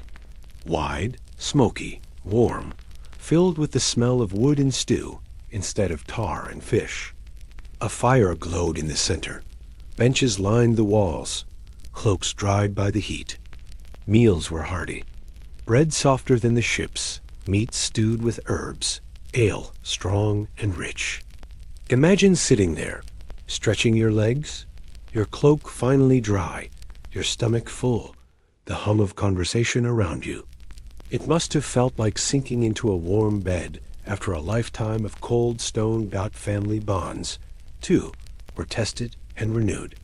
Children climbed onto laps, wives leaned close, parents touched your face as though to be sure you were real. Stories spilled out, of storms survived, of battles fought, of lands visited. And yet, for all the joy, there was also distance. Months or years might have passed. Children had grown taller, faces had changed, the rhythms of home had shifted. Imagine a child looking at you shyly, uncertain, because memory had blurred while you were away. Coming home meant rebuilding bonds as much as celebrating them. Not every homecoming was joyful. Some ships returned missing men. Families scanned the decks, searched the faces, and found none they recognized. Silence fell then, heavier than any storm. A wife stood alone. A mother wept. A child clung to a cloak that would never again carry its owner's warmth. Death at sea was always possible, and homecomings carried both reunion and grief. Imagine the ship docking, cheers rising for those who returned, while one family stood apart in tears. Such was the rhythm of Viking life, joy and sorrow braided together. For those who returned with wealth, responsibilities followed. Silver had to be weighed, divided, debts paid, promises kept. Land might be bought, feasts held, gifts given to secure loyalty. Wealth was never hoarded in silence. It was displayed, shared, invested in honor. A man who returned with treasure, but did not share risked envy and resentment. A man who gave generously strengthened his place in the community. Imagine handing out coins at a feast, one to each ally, watching their faces light with respect. Generosity was as valuable as bravery, but homecoming was not only about wealth. It was about stories. The skalds waited for tales, for new material to weave into sagas. A voyage might be forgotten if no story told it. So men recounted storms, battles, strange lands, marvelous sights. They described monasteries rich with treasure, markets buzzing with goods, seas filled with whales and serpents. Some stories grew taller in the telling, shaped for drama. Imagine a sailor holding a mug of ale, his eyes glinting in the firelight, describing how the waves rose as high as mountains, how the thunder shook the sky, how the gods themselves seemed to guide the ship. Even if half the details stretched truth, the story itself was what mattered. And so reputation grew. Men who returned home with silver and stories found their names rising in the hall, whispered with respect. Those who returned empty-handed, or who had shown cowardice, found silence heavier than praise. Home was not only comfort but judgment, a place where your deeds were measured against the expectations of your people. Imagine standing in a crowded hall, all eyes on you, waiting to hear your tale. Pride swelled, but so did pressure. Still, after the feasts and the stories, life settled back into rhythm. Fields had to be tended, animals cared for, roofs mended. The Viking was not always a raider or a sailor. He was also a farmer, a husband, a father. Imagine a man rising at dawn, not to row, but to lead oxen into fields, to cut hay, to repair fences. His hands still bore the scars of rope and sword, but now they worked the soil. The shift from sea to land, from oar to plow, was jarring but necessary. Life demanded both. And yet, the sea was never far from the mind. Even in the comfort of home, men spoke of the next voyage, the next raid, the next chance at wealth and glory. Children listened with wide eyes. Wives shook their heads. Neighbors nodded in approval or worry. The sea called like a restless spirit, reminding every man that his story was not finished. Imagine lying by your hearth, warm and fed, but feeling the tug of the horizon, the whisper of waves in your memory. The comfort of home was real, but it was never final. Picture yourself now in that longhouse. The fire glows, laughter rises, your family leans close. The smell of stew drifts through the air. Your cloak is dry, your stomach full. For the first time in weeks, you are not cold, not hungry, not weary. And yet, when the conversation turns to the sea, when someone mentions a new voyage, you feel your chest tighten. Relief and longing twist together. For you know, to be Viking is to belong to both land and sea, to hearth and to horizon. But what of those who did not return? What of the men who died at sea, whose bodies were given to the waves, whose memory lived only in story and stone? How were they honored, and what rituals carried them into the next world? That is where we will wander next, gently, into the solemn world of Viking funerals and the journeys of the dead. Death was never far from the Vikings. At sea, it lurked in every storm, every battle, every illness that spread silently among the crew. On land, it came in raids, in duels, in accidents. To live as a Viking was to live with the certainty that death could come quickly and without warning. And so they prepared for it, not with denial, but with ritual, with stories, with ceremonies that turned the end of life into a passage. A journey as important as any voyage across the sea. Imagine the moment of loss aboard a ship. A man slumps after days of fever, his skin pale, his breath stilled. Or perhaps he is struck in battle, falling with blood soaking his cloak. There is no hospital, no grave ready nearby. At sea, choices are few. Often, the body was given to the water, wrapped in a cloak, perhaps with a token in his hand, a coin, a charm, a small offering. He was lowered into the waves. The sea claimed him swiftly, and the ship sailed on. Imagine the silence as his body slipped beneath the water, the crew rowing without a word, each man feeling the hollow where their comrade once sat. The sea was grave as well as pathway, swallowing more Vikings than any sword ever did. But when time and place allowed, funerals could be grand. The most famous image is the ship burial, a vessel pulled ashore. The dead laid within, surrounded by weapons. Goods, sometimes animals, sometimes even human sacrifices. And then set aflame or buried beneath earth.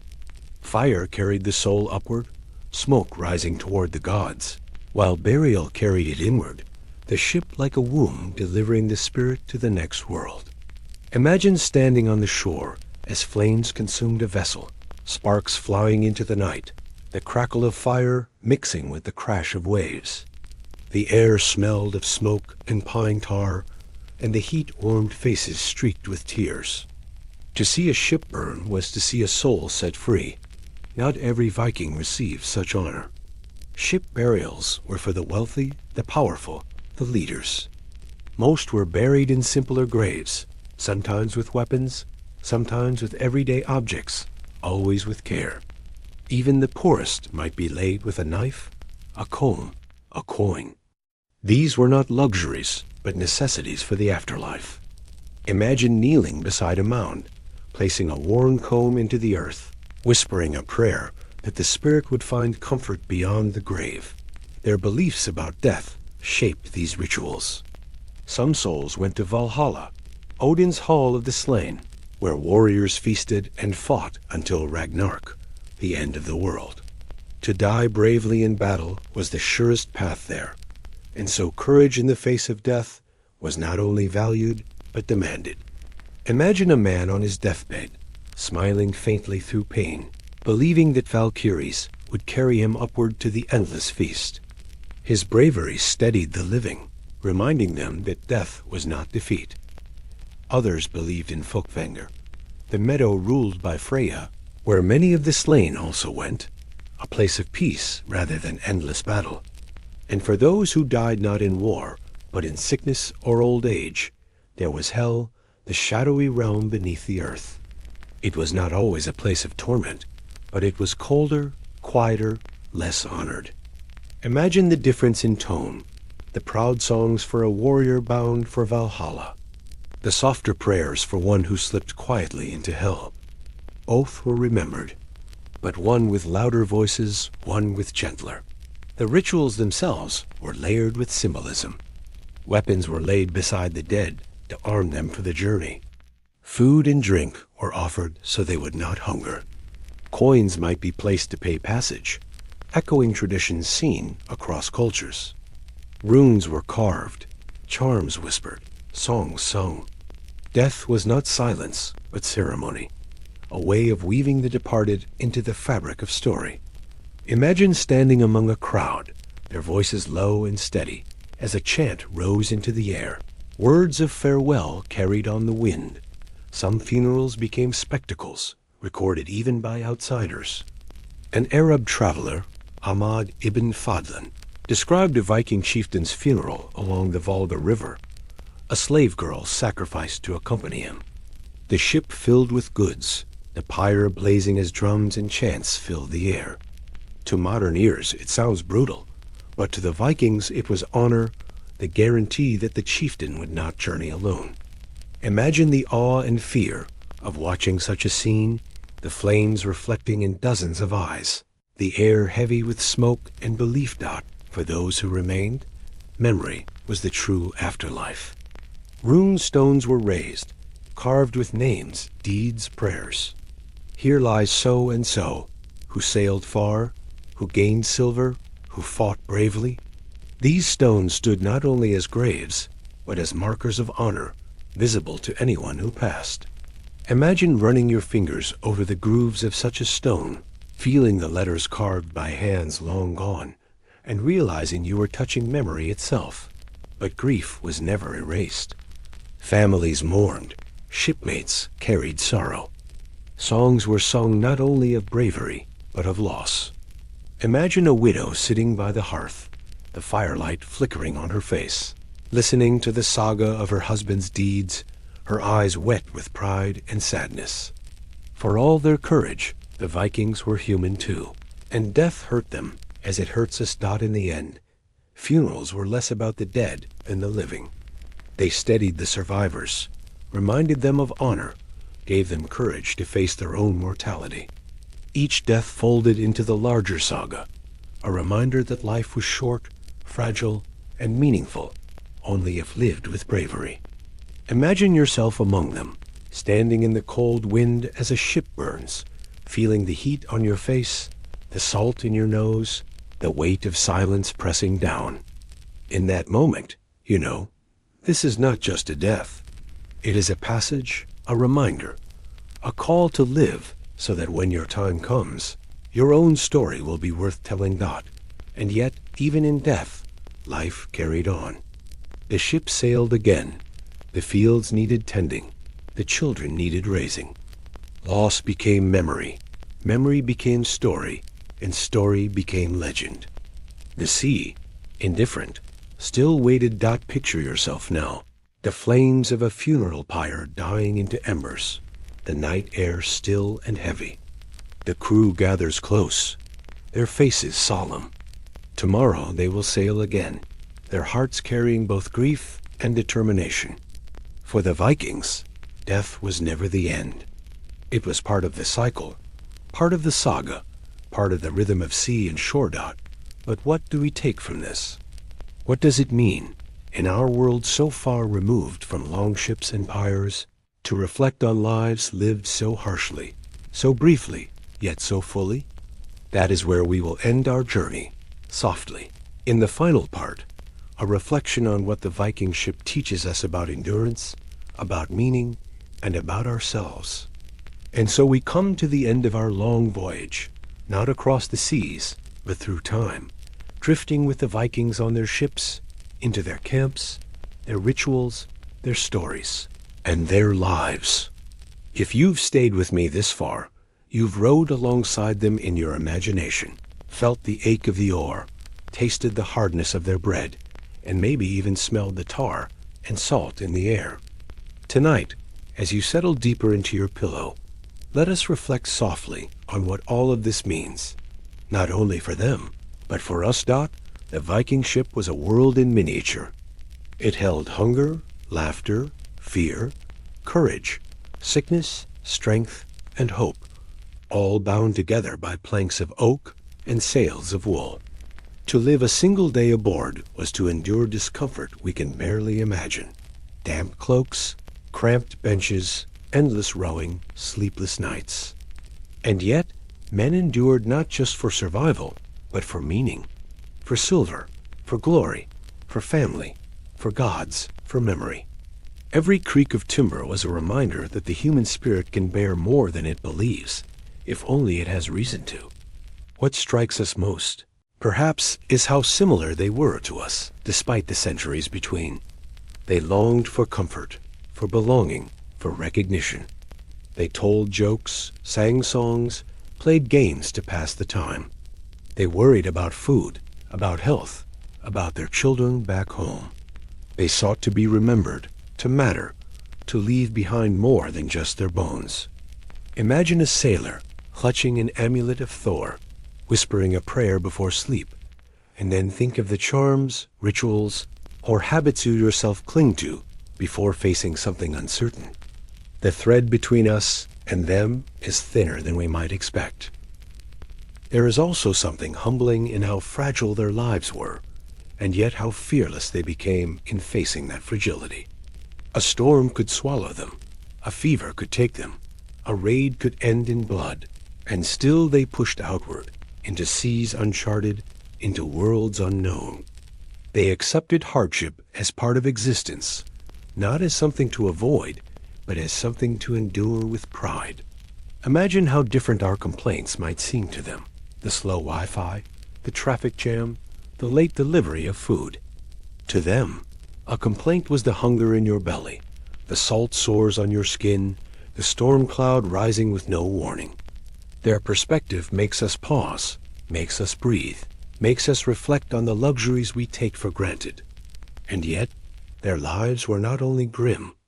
There was joy, too, in the warmth of a fire after weeks of cold, in the laughter around a feast, in the sight of aurora, lights painting the night sky, in the pride of returning home with treasure and story.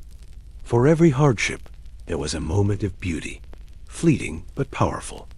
This balance between suffering and wonder, between toil and triumph, is the balance we all seek even now. Perhaps that is why the Viking ship continues to fascinate us, because it was never only about war, or trade, or adventure. It was about being human in its rawest form. Their rituals remind us that humans will always seek order in chaos. A chant at the oar, a prayer to Thor, a rune carved on wood. These were not empty gestures, but anchors for the mind. We still do the same today, whether by setting alarms, making lists, repeating mantras, or simply pausing to breathe. We create patterns to calm the storm inside us, just as they did against the storm outside. And their pursuit of glory, of reputation, touches something universal. To be remembered is a hunger that has never left us. They carve stones with names and deeds. We post online, share photos, write journals, leave digital footprints. The tools change, but the desire is the same, to matter beyond our fleeting days. Imagine a Viking skald chanting your name in a smoky hall, and then imagine someone scrolling through your words centuries from now. Both are echoes into the future. Now, as you lie here listening, ask yourself, would you last a day on a Viking ship? Perhaps not. The cold, the hunger, the monotony, the fear, most of us would falter before night fell. But in another sense, we all carry a bit of their endurance inside us. We endure long days, difficult challenges, personal storms. We may not row across oceans, but we row through our own struggles, oar by oar, day by day.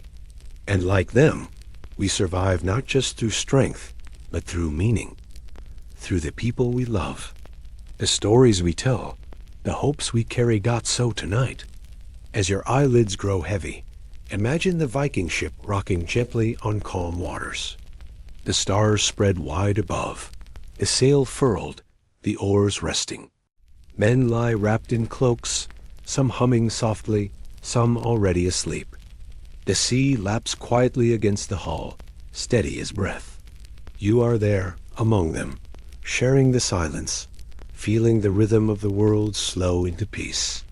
The hardships fade now, and what remains is the steady heartbeat of endurance, the quiet strength of being part of something larger. Comment where you're listening from tonight. I love seeing how far this sleepy little community reaches.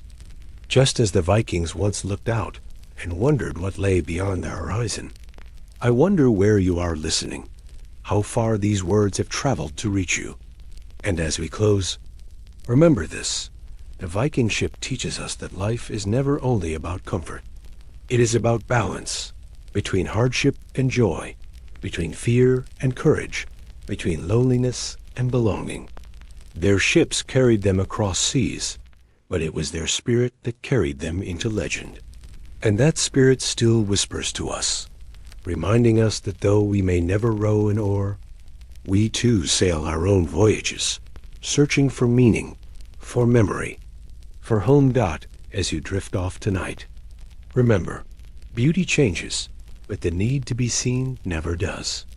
If this brought you calm, subscribe so we can share another journey together. And share this with someone who thinks they'd survive a day in medieval times. You never know. Perhaps they'd last longer than they think. Now, let your eyes close. Feel the weight leave your body, as though you've set down the oar at last. The ship rocks gently, the stars glow above, and the sea hums its endless lullaby. Sleep well, sailor. Your voyage tonight is done.